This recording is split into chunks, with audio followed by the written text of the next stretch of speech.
नमस्कार, मैं एसके राजीव। समाचार प्लस की खास पेशकश मुखिया जी जिंदाबाद लेकर इस वक्त हम पहुंच चुके हैं गया के खिजरसराय प्रखंड के सरवहदा पंचायत में। यहां की निवर्तमान मुखिया सविता देवी हैं, जो पिछले 5 साल से इस पंचायत का प्रतिनिधित्व कर रही हैं। यहां की कुल आबादी 10,000 है, जिसमें महिला 4,000 और पुरुष 6,000 हैं। यहाँ वोटर 7,075 हैं और हमारे साथ बात करने के लिए मौजूद हैं मुखिया जी की प्रतिनिधि रंजीत कुमार, जो मुखिया जी के बेटे भी हैं। रंजीत जी, भारी भीड़ है आपके साथ। Yes sir. कैसा लग रहा है? पब्लिक का समर्थन है मेरे पास, अच्छा लग रहा है। चुनाव जीतेंगे, फिर से मौका देगी जनता 5 साल कार्य करने के लिए। अच्छा, माता जी जब जीत करके आई थी सावित्री जी फर्स्ट दफे, तो उस समय और आज का जो आपका पंचायत है, कितना अंतर पाते हैं आप? बहुत ज़्यादा अंतर है। उस समय तो मैं नया था, 5 साल पहले तो नया था इस कार्य में, लेकिन ये समझ में नहीं आ रहा था कि 5 साल हम कार्य करने के बाद हमें जनता इस तरह से समर्थन देगी। बहुत अच्छा लग रहा है, कार्य करने का मौका मिला, समाज का विकास करने का मौका मिला, जन जन को विकास किया गया। क्या क्या विकास किया है आपने 5 साल में? मुख्यमंत्री 7 निश्चय योजना के तहत नली गली का निर्माण हुआ है। 6 को जो हमारे वार्ड थे, मुख्यमंत्री 7 निश्चय नल जल योजना के तहत 6 वार्ड में नल जल योजना का कार्य किया गया है। बाकी हमारे वार्ड में 14 वार्ड है, टोटल सरवहदा में 14 वार्ड हैं। 6 नल जल मुख्यमंत्री नल जल योजना के तहत कार्य किया गया। बाकी 8 जो हमारे वार्ड हैं, जो कि ward number 13, ward number 9, ward number 10, ward number 11, ward number 12, ward number 8, ये सब वार्ड नंबर 1, ये सब वार्ड हमारे PHD के थ्रू नल जल योजना का कार्य अभी जारी है। तो सड़कें आपके यहाँ हर एक वार्ड में बन गया है? नहीं, जितना भी विकास का सड़कें तो टोटल नहीं बन पाएगा। 5 साल जो मौका मिला, जो जनता मौका दिया, जो दिए हैं, जो हिसाब से विकास होना चाहिए, पहले तो कुछ यहाँ पर था ही नहीं। बहुत जगह पे कीचड़ लगते थे, ये थे वो थे। बहुत जगह पे नाली का निर्माण करवाया गया है, बहुत जगह पे सड़कें का निर्माण कराया गया है, बहुत जगह पे पेवर ब्लॉकिंग का निर्माण कराया गया है। रंजीत जी, सबसे बड़ी बात है कि शिक्षा के विषय में कहा जाता है कि शिक्षा जो है वो मानव के जीवन की सबसे महत्वपूर्ण कड़ी है। आपने शिक्षा के क्षेत्र में 5 साल में क्या क्या काम किया है? शिक्षा के क्षेत्र में 1.5 साल से तो पूरे लॉकडाउन देश चल रहा था, पूरे देश बीमार चल रहा था। 1.5 साल में तो कुछ शिक्षा थोड़ा सा इधर डाउन हुआ है। स्कूल बंद थे, कोचिंग सेंटर बंद थे, लड़के थोड़ा सा दिक्कत परेशानी हुआ है, गार्जियन के साथ भी परेशानी हुआ है।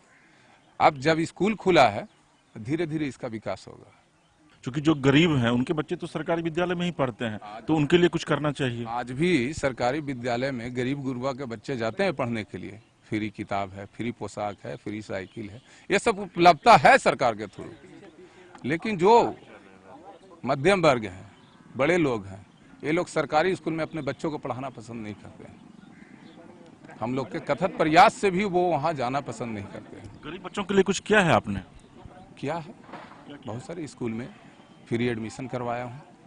25% जहाँ पे पब्लिक स्कूल होती है वहाँ पे है जो 25% जो रिक्वायरमेंट है गवर्नमेंट से, कि भाई कोई गरीब बच्चे हैं उनको एडमिशन करवाया जाए, फ्री में इनको पढ़ाया जाए। जी बताइए कि मुख्यमंत्री का बड़ा ड्रीम प्रोजेक्ट है 7 निश्चय योजना। पानी पिलवा रहे हैं यहाँ के लोगों को? जहाँ जहाँ नल जल योजना का कार्य जारी है वहाँ पानी पी रहे हैं जनता लोग। कितने जगह पे आपने लगवाया है नल? अभी 6 जगह पे। टोटल कितना वार्ड है? 14। तो अभी भी तो 8 बाकी है। 8 PHD के थ्रू है, उसका कार्य बाधित है बरसात के चलते, पाइपलाइन बिछा हुआ है। तो रंजीत जी, एक बड़ा सवाल है, खेती की क्या स्थिति है इस इलाके में? अच्छा है, बिजली सरकार दे दी है, अच्छा फसल है हम लोग तरफ। 2 फसल तो बहुत अच्छे होते हैं, एक गेहूं है, एक धान का फसल है। अब देख रहे होंगे, आए होंगे तो चारों तरफ हरियाली हरियाली नजर आ रहा होगा। और कुछ खास महिलाओं के लिए आपके पास कोई ऐसी प्लानिंग है? अभी तो वैसा कोई खास प्लानिंग नहीं है कि यहाँ पर सरकार के थ्रू अगर किसी महिला सशक्तिकरण के लिए अगर कोई संस्था का व्यवस्था हो तो उसमें ज़रूर हम भागीदारी निभाएंगे। लेकिन अभी तक के सरकार के थ्रू कोई ऐसा व्यवस्था नहीं करवाया गया है कि जिसमें हम अपनी भागीदारी निभा सकें उसमें। इंदिरा आवास की क्या स्थिति है, प्रधानमंत्री आवास योजना की क्या स्थिति है आपके यहाँ, और आपका पंचायत ओडीएफ घोषित हुआ कि नहीं? ओडीएफ घोषित हो चुका है। शौचालय है हर एक घर में। हाँ, करीब करीब ओडीएफ बहुत सारे मैंने वार्ड बाई वार्ड घोषित हुए हैं, बहुत से वार्ड नहीं भी हुए हैं, जो कि बीच में ही सरकार का ये थी योजना बंद करना पड़ गया किसी कारण बस, या उसको। इंदिरा आवास की क्या स्थिति है? इंदिरा आवास की स्थिति ठीक ठाक है। अब बहुत सा बरसात में तो जानते हैं कि कुछ घर बरसात से भी गिर जाते हैं, मट्टी का घर तो बहुत ज्यादा है, लोग गरीब तबके के आदमी होते हैं तो उसमें भी समस्या आते जाते रहती है। रंजित जी, आपको लगता है कि कभी ऐसा हुआ होगा कि आप भी भ्रष्टाचार की भेंट चढ़े होंगे, बिना चढ़ावा दिए हुए आपका काम नहीं होता होगा? नहीं, ऐसा नहीं है, ऐसा नहीं है। जहाँ पर काम होता है, अच्छा होता है, भ्रष्टाचार का भेंट नहीं चढ़ता है। तो भ्रष्टाचार नहीं है आपके यहाँ, करप्शन फ्री है आपका पंचायत? करप्शन फ्री नहीं है ये मैं नहीं कह रहा हूँ, कुछ न कुछ कहीं न कहीं तो कमी रहता ही है। सरकारी महकमे में कहीं न कहीं कुछ न कमी रहती है। घूस देना पड़ता है आपको काम के लिए? ये तो कहना मुश्किल है, नहीं भाई, आप चूंकि मुखिया के प्रतिनिधि ये हैं, कहना मुश्किल है, ये कहना मुश्किल है। मतलब घूस देते हैं आप हम काम करवाने के लिए? आवास योजना में एक चमन्नी किसी से नहीं लिया आज तक। नहीं, मैं आपकी बात नहीं कर रहा हूँ, आपको घूस देना पड़ता है ब्लॉक में अधिकारियों के पास जी नहीं, काम करवाने के लिए? जी नहीं।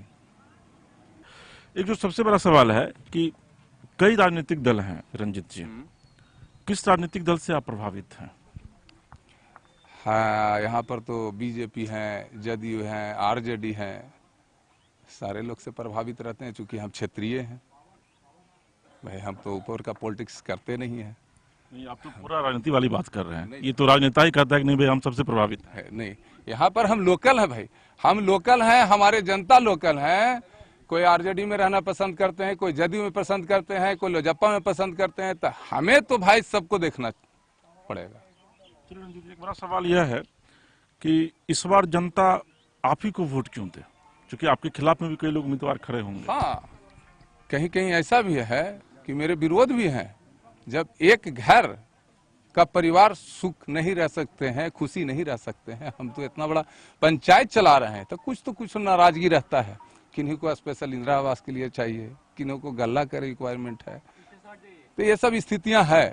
रंजीत जी, एक आखिरी और बहुत ही महत्वपूर्ण सवाल है कि इस बार फिर से अगर आप चुनाव जीतते हैं, आपको इस पंचायत की जनता जिताती है, तो कोई एक ऐसा काम बताइए जो आप जीतने के बाद सबसे पहले करेंगे। यहाँ सबसे पहले जीतने के बाद मेरा पहला प्राथमिकता में है सरवदा बाजार, इंदिरा आवास, जो कि बहुत सारे लोग इससे प्रताड़ित हैं। और पहला एक और उद्देश्य है शिक्षा के क्षेत्र में विकास करना, स्वास्थ्य के क्षेत्र में विकास करना, एक पंचायत सरकार भवन का यहाँ निर्माण हो, ये मेरा पहला प्राथमिकता में है। जनता से वादा कर रहे हैं, आप करेंगे? एकदम करेंगे। चलिए, रंजीत जी हैं, बातों को बहुत बेबाकी से रखे। कुछ बातचीत के दौरान इन्होंने राजनीति भी की और यह भी कहा कि इनके लिए तमाम दलों के नेता जो हैं वो प्यारे हैं, क्योंकि इन्हें यहाँ की जनता प्यारी है। और अगर इस बार चुनाव जीत करके फिर से आते हैं तो जनता के लिए जी भर पूरी कोशिश करेंगे कि जनता के साथ साथ इस पंचायत का विकास हो। फिलहाल मुखिया जी जिंदाबाद में इसके राजीव को दीजिए इजाजत। आप देखते रहिए समाचार प्लस। नमस्कार।